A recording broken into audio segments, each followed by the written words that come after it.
Ancillary services is one of the important services which is being offered by the banks. In this session, we are going to learn what we understand by remittances, different types of remittances, locker facilities which are being provided by the banks, cash management service, electronic benefit transfers. Let us first try to understand what do we mean by remittances. Remittances means sending money from one place to another through a bank or other agencies like post office, etc.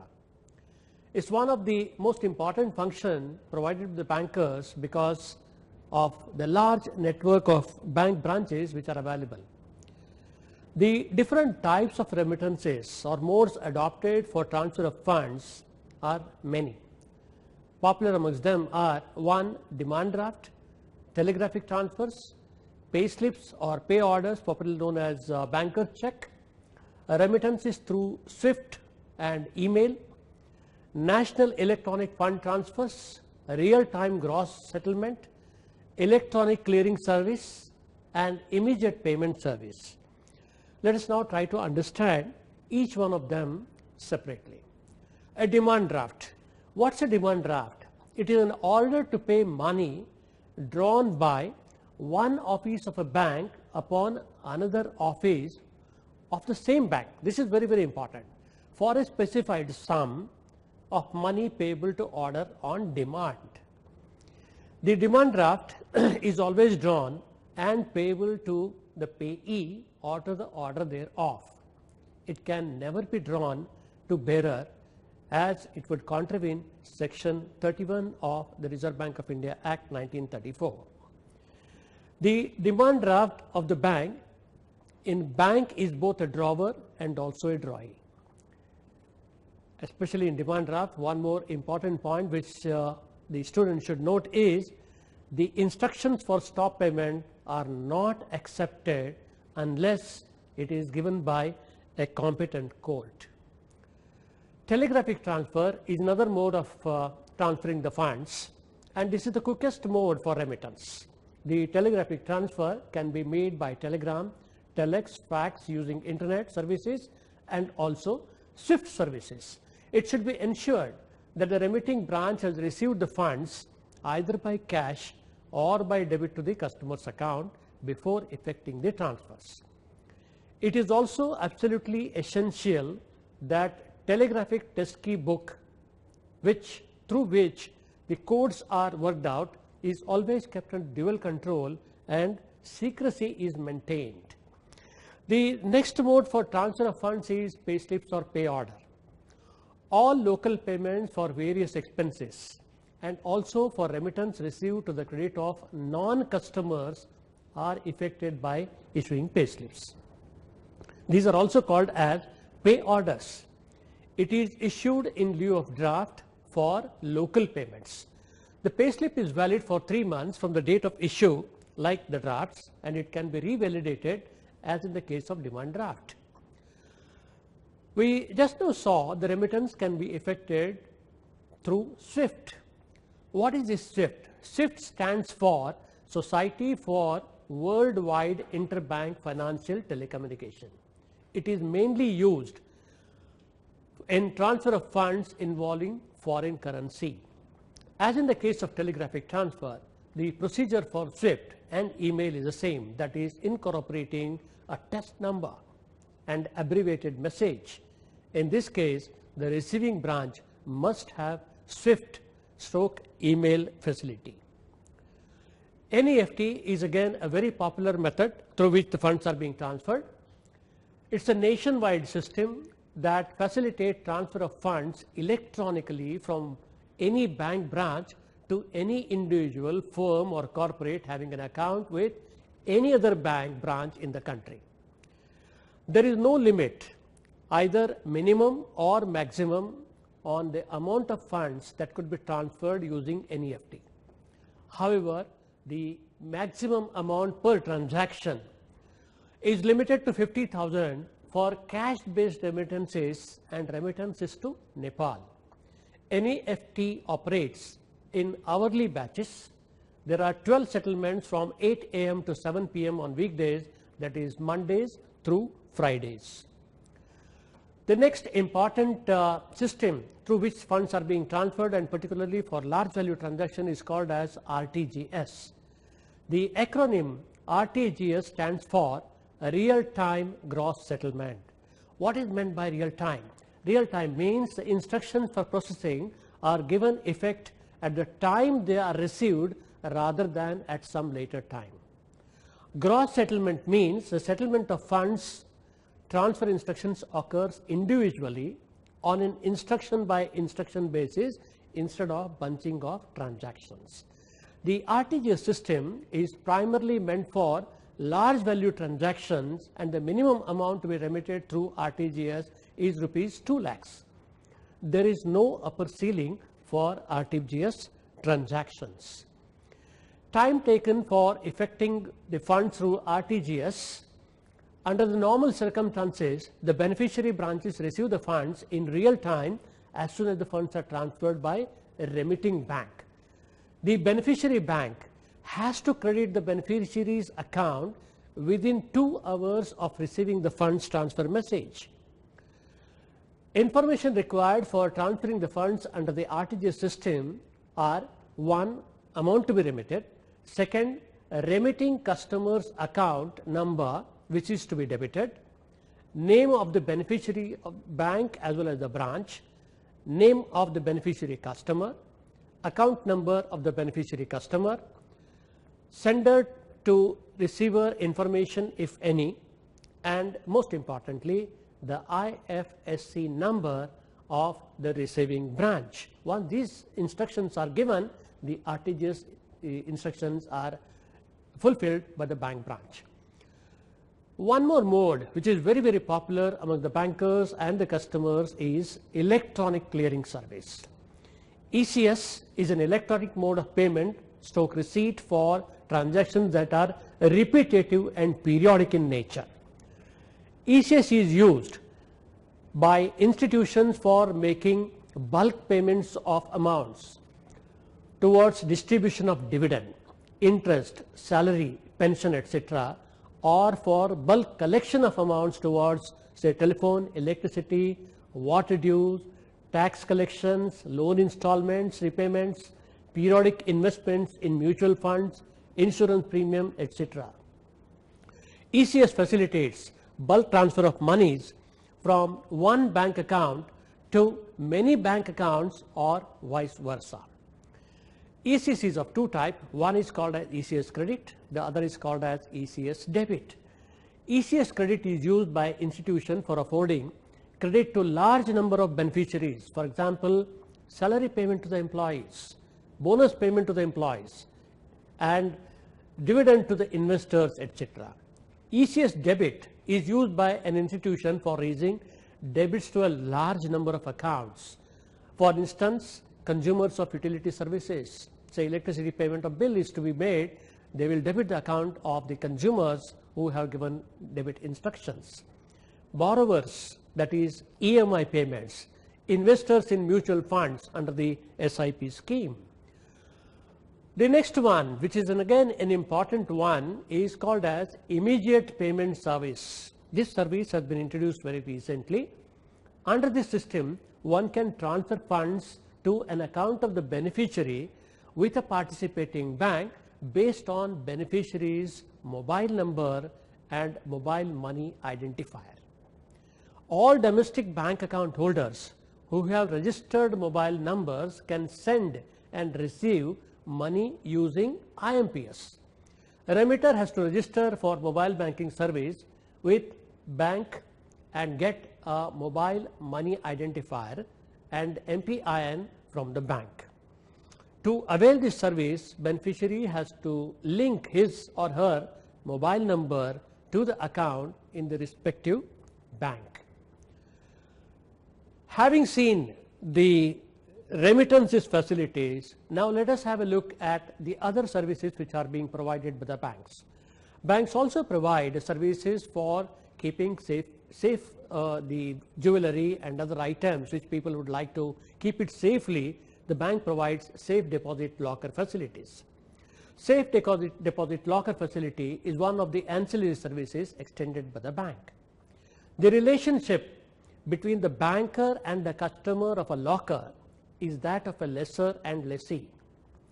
Locker can be hired by an individual singly and or two or more individuals jointly, as well as by the firms, limited companies, societies, associations, clubs, etc. The hirer can operate the safe deposit locker only on the bank's working days and during the business hours of the bank. Before operating the locker, the hirer should sign the attendance register, which shall be kept at the bank. The banker verifies the signature, identifies the customer, and then he gives permission for operating the locker. The locker can be surrendered at any time without any damage. Sometimes the customers complain that the bankers are asking for deposit for issuance of a locker. On this point, the Reserve Bank of India has clarified that the bankers are permitted to take a fixed deposit which would cover 3 years rent and the charges for breaking open the lockers in case of an eventuality. So this has been permitted by the Reserve Bank of India. So the amount which you are required to give us by way of fixed deposit is restricted to this part. Branches should maintain a waiting list so that there is transparency in allocating the lockers. So this is also the instructions given by the Reserve Bank of India.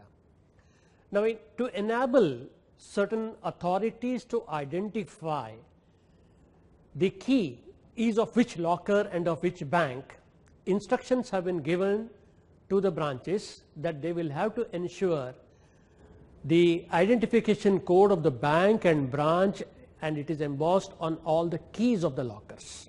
So this needs to be followed very meticulously. Many times there will be instances that the banker may have to break open the locker.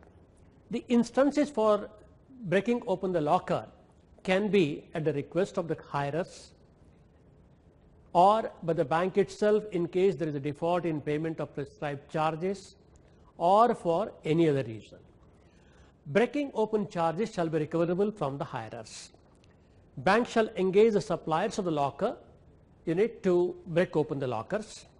When the locker is broken open at the request of the hirer, the same shall take place in the presence of the hirer or his nominee, as the case may be. And in case if the locker is open at the instance of the bank, the customer shall be provided notice in advance that we are going to break open the locker, kindly be present. And then it will be broken open by the representative of the manufacturers / suppliers in the presence of 2 respectable non-staff independent witnesses. This is again a very important point which we should note in addition to the office of the branch, because tomorrow there should not be a dispute between the customer and the bank that about the contents of the locker. Customer due diligence for allotment of lockers which have remained unoperated, it has assumed a lot of importance. In a recent incident, explosives and weapons were found in a locker in a bank branch. This emphasizes that banks should be aware of the risk involved in renting safe deposit lockers and take following precautions. What are those precautions which the banker should take? Bank should carry out customer due diligence for both new as well as existing customers, at least to those customers who have been classified as medium risk. If the customer is classified in a high risk category, the customer due diligence as per KYC norms are applicable to such high risk category, it should be carried out. Non-operation of the safe deposit lockers, where the lockers have remained unoperated for more than 3 years for medium risk category or 1 year for higher risk category, bank should immediately contact the locker hirer and advise him to either operate the locker or surrender it. So this is a safety point which the bankers must remember. Of late, the customers, particularly the companies and big organizations, they want that the bankers should give them cash management services. What is this cash management services? It is a process of optimizing receivables and payables, ensuring predictability in cash flows of CMS clients. In India, the cash management business primarily involves collections and payment services. The cash collection system aims to reduce the time taken for collecting cash owed to a firm.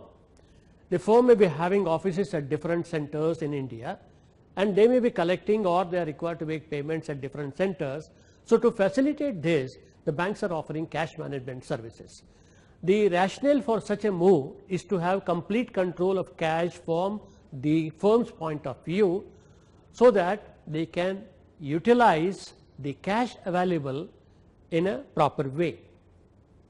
The objective of cash management system is to improve revenue from a customer's point of view, maximize profit, minimize cost, and establish efficient managed system to assist and accelerate growth. For some time now, technology has been the key driving force behind every successful bank. In such an environment, the ability to recognize and capture the market share depends entirely on banks' competence to evolve collections technically and offer the customers a seamless process of flow. Cash management solutions offered in India are basically of 4 types. 1, account reconciliation services. Balancing of checks for a very large business can be quite difficult process.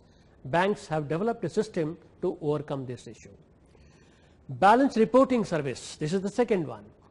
Balance reporting helps in procuring company's current account banking information from its accounts spread over at different offices. With this service, the banks can offer almost all types of transaction specific details. The next one is liquidity management, which is very, very important from a firm's point of view. In order to have efficient utilization of excess funds, the corporates today avail the facility of liquidity management. The system ensures that necessary funds are available to entertain all cash flows as they fall due. The point here is that the offices are spread out, collections may be at different centers, but the payments are regulated from one particular place. So the person who is sitting at the controlling point should know how much cash is available at different centers and how much payment is required to be made, and that is how, by providing this service, the firm gets the full view of the company's accounts. BIN management of PDC is another important aspect which falls under the cash management solutions. Quite good number of banks are now obtaining post-dated checks for payment of the EMI. Now, management of these post-dated checks is a very difficult situation in the sense that large number of checks are lying with the banks. So therefore, the banks are, and the corporates as well, are outsourcing this activity of post-dated check management to the banks for further reducing the cost of operations, administration, and data maintenance. A good cash management mechanism ensures, number 1, efficient collection system, systematic disbursement and ideal deployment of idle funds, tiding over immediate cash needs for clients of the bank, and in turn the banks earn sizable commission for extending the service. In short, it is a win-win situation both for the clients as well as for the bankers. What are the benefits to the customers under this system? Number 1, quick availability of funds. Number 2, pooling of funds. Instruments picked up at various locations, sent to appropriate clearing houses, funds get collected and credited to customers' pooling account, that is central account, which I was talking about a few minutes ago. Then control benefits. Corporates can maintain better control over its various banking and treasury related activities. Improved speed and ease of reconciliation reduces the risk of fraud. So this is a very important point as far as from the customer's point of view as well as from the banker's point of view. Of late, the government of India has introduced a system of transferring the benefits which are available under the welfare schemes directly to the accounts of the beneficiaries. So this is known as electronic benefit transfers. The central and state governments have institutionalized several welfare schemes like Social Security pensions, Mahatma Gandhi National Rural Employment Guarantee Scheme, National Old Age Pension Scheme, Insurance Scheme for the benefit of the poor.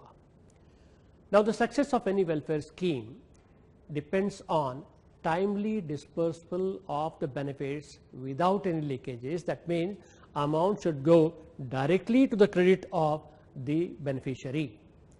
The Reserve Bank therefore has, as a part of financial inclusion initiative, has encouraged governments to disperse social security payment through the banking channel, leveraging electronic benefit transfer for the financial intermediation.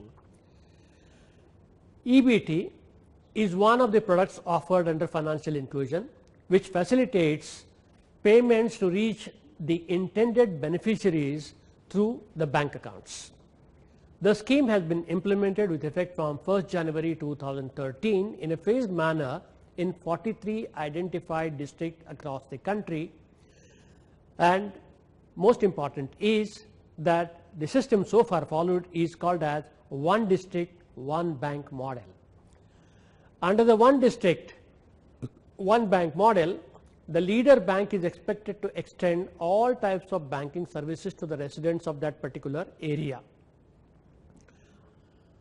Well, all of us know that India is a vast country with almost more than 6,40,000 villages spread across, and the bank branches are numbering over 40,000 only as far as rural India is concerned. Now, for penetration and to ensure financial inclusion, the Reserve Bank of India has suggested that banking correspondents may be appointed. So this BC model is intended to provide greater penetration to the banks at a reasonable cost. So going forward, the EBT is going to be one district, many banks, one leader bank model. Now EBT beneficiaries will be required to open accounts with the banks for their regular banking transactions. Thank you very much.